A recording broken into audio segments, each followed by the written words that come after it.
Hi everybody, I'm back with part 2 of my Sephora Pro brush collection. Now this second part of this video is going to be all about my Sephora Pro eyeshadow brushes. Now I don't have many of those. I think I have a total of about 8, but each one of these brushes are definitely optimal and needed, and so therefore I wanted to make sure you guys saw these brushes, and these are definitely brushes that I think if you had to make a choice of buying any brushes from the collection, you definitely would like to take a look at those. Alright, so the very first brush that I want to talk to you guys about is the Pro Blending Brush number 27. Now you guys hear people in videos constantly telling you guys to blend, blend, blend. No eyeshadow look will ever be right until you blend those eyeshadows together. You don't want any harsh lines. And so the number 27, which looks like this, and if I turn it to the side, you see that it's kind of pinched and tapered here, and it has a nice little flare. This brush is exactly like the MAC 217. Now in MAC you have two staple brushes that most anyone that does eyeshadows, unless you just didn't want to buy them, own, and that's the 239, a shader brush, and the 217 to blend those eyeshadows out. And so I love the Sephora one because it is not only a wonderful blending brush, but it is dark. It's a dark natural hair bristle brush, so if I'm going to use it with really bright bold colors, things that tend to stain the natural haired one, the goat haired one by MAC, which is white, this way if it stains when I'm washing it, it kind of comes out and it's not as noticeable. With the white brushes, if you use a color that is highly pigmented, it will stain that brush, and sometimes it's really hard to get those stains out. So definitely want to check out the number 27.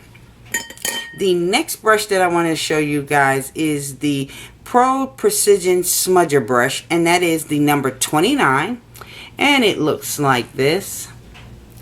And it's just a pencil brush. Most people call them pencil brushes.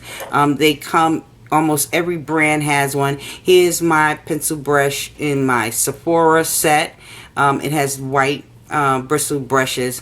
I love the Sephora ones a little bit more because they are dark haired, and when you're using those products that tend to stain, once you stain your brushes, they don't look as pristine as they was when you first used it. So having the dark bristle brushes definitely makes your brushes still look brand new, so to speak. But this Precision Smudger is great not only for smudging out color on your lower lash line, but it's got a nice point, and I'm coming close so you guys can see this point. It has a great point, so like you can use this to apply color to your inner tear duct. You know, you can do some defined work, like if you even wanted to work in your crease or place a color in your crease, you could do that with this brush. So that is the number 29. Next up, I want to show you guys is the Pro Small Shadow Brush, and this is the number 15. And the small shadow brush looks like this, and you guys might say, well, okay, that's kind of tiny.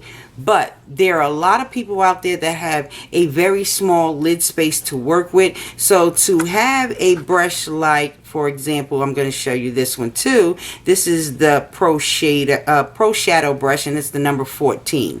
So here is the 15, and here is the 14.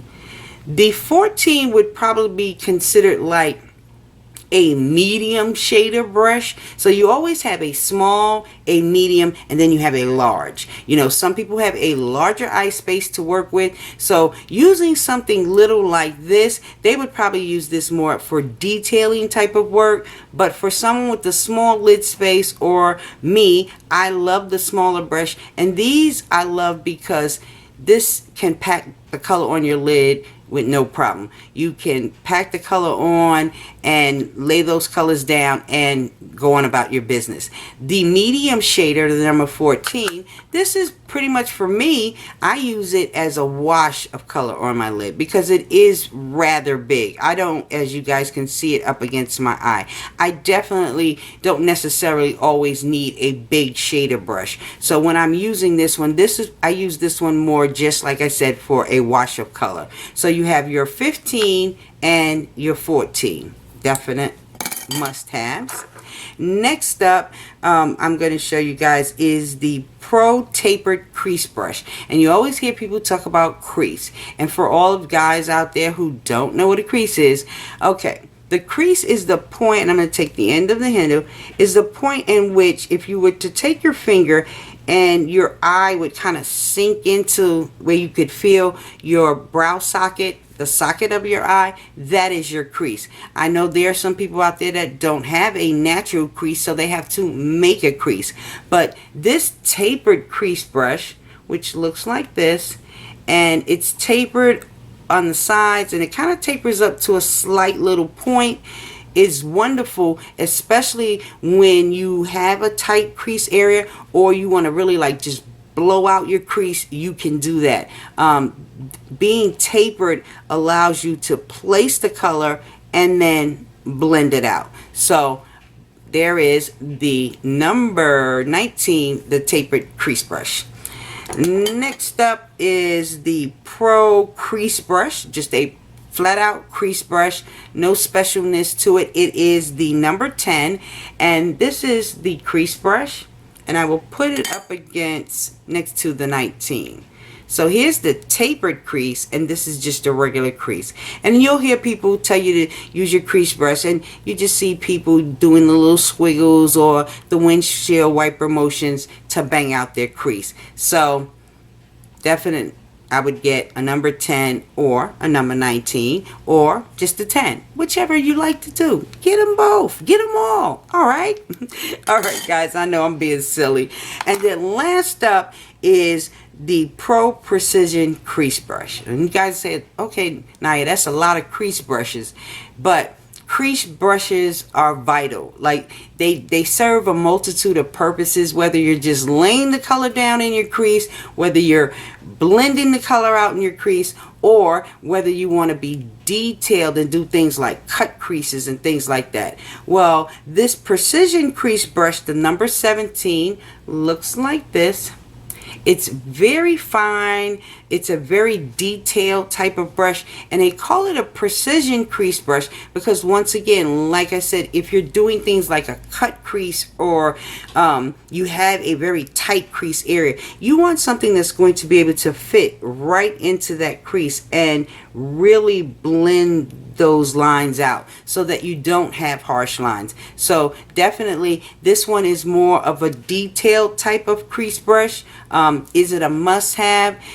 If you like doing cut crease looks and things of that nature, then yes, I would say it would be a must-have. But just on the average, if you get any one of the other crease brushes, you're really doing good. All right, so that is the number 17. And the very last eye brush that I have is the Precision Concealer Brush. And this one is the number 45. And it looks like this. And it's really small, kind of long and cylindrical. I do not use this necessarily to apply concealer underneath the eye. Not saying that you could not do that. I don't use it for that purpose only because it is so, it's narrow, it's long and skinny, and it just doesn't work. I'll be here forever. So I use this brush more so with applying paint pots and things like that, bases on my lid. This works wonders for that. It is synthetic, so you can use this with a lot of different products, but I use it basically for that purpose. All right, guys, so that is all of my Sephora Pro brushes that I have in my collection. I hope these 2 brushability videos will be a big help to anyone out there trying to purchase brushes, and the next one that I will do will be on IT Cosmetics. All right, guys, take care and enjoy the rest of your day. Bye.